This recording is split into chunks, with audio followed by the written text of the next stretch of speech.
Good afternoon to all of you.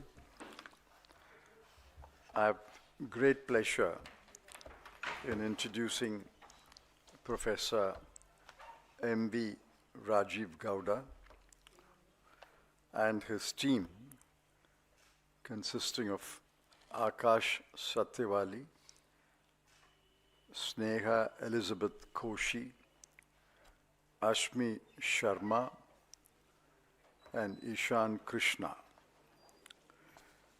They have produced a splendid report called Real State of the Economy 2025.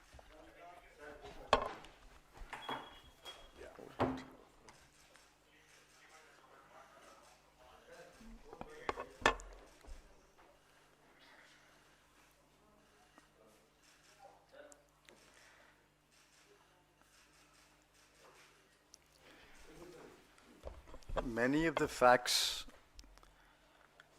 mentioned in this report are conveniently buried by the union government. They are press releases, they are statements, completely ignore the facts. And with a few exceptions, the media does not get an opportunity to carry the truth about the economy. Therefore, Professor Rajiv Gowda's team decided to produce a comprehensive report on the real state of the economy. There is, of course, an unreal state of the economy, which is put out by the government every day, every hour. There is a real state of the economy. This report is well documented and well sourced. It runs to about 95 pages, but there is an executive summary of about 9 pages. I urge all of you to read the executive summary and report on that basis. Of course, your editors and sub-editors will delve deeper into a subject of their interest and go into the body of the report, and they can pull out and publish many more facts, many more issues can be highlighted, and many more evidence can be brought on record. Briefly, the economy is in a slowdown. That cannot be denied at all.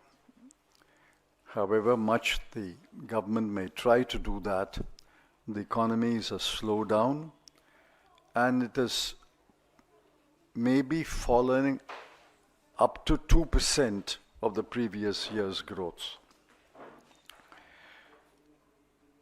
The second important factor is there are no jobs. Youth employment is perhaps close to 40%. Among graduates, unemployment rate is close to 30%. There are no jobs.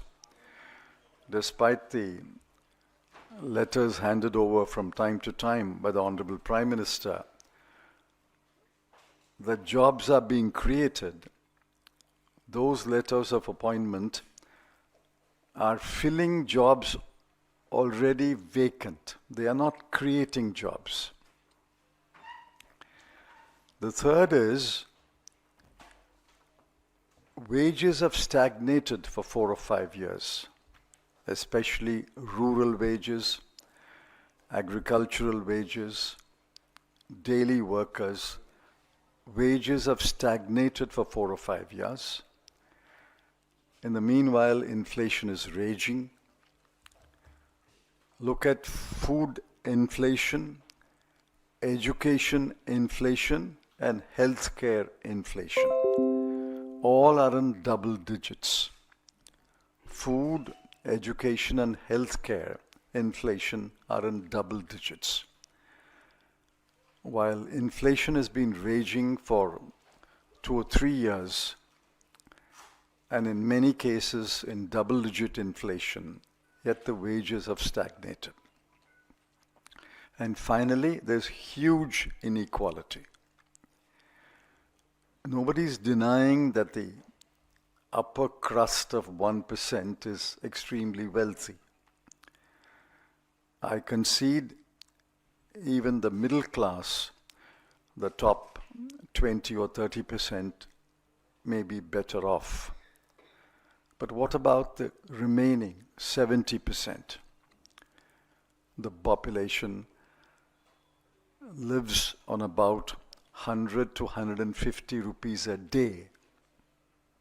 That is 50% of India's population lives on about 100 to 150 rupees a day. There's huge inequality.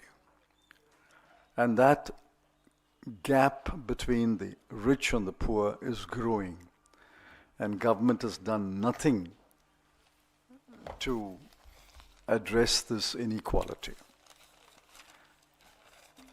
Now we can go examine the reasons why we have come to such a pass. But a budget analysis of the last 6 or 7 years will show that the government expenditure on health, education, both higher education and school education, social welfare and rural development has fallen year after year since 2017-18. Allocations for major welfare programs have fallen steeply over the last 7 to 8 years. Stay ahead with our cutting-edge news app. Instantly access the latest shorts in just 1 minute and breaking news in just 50 words. Download now for a smarter, faster news experience.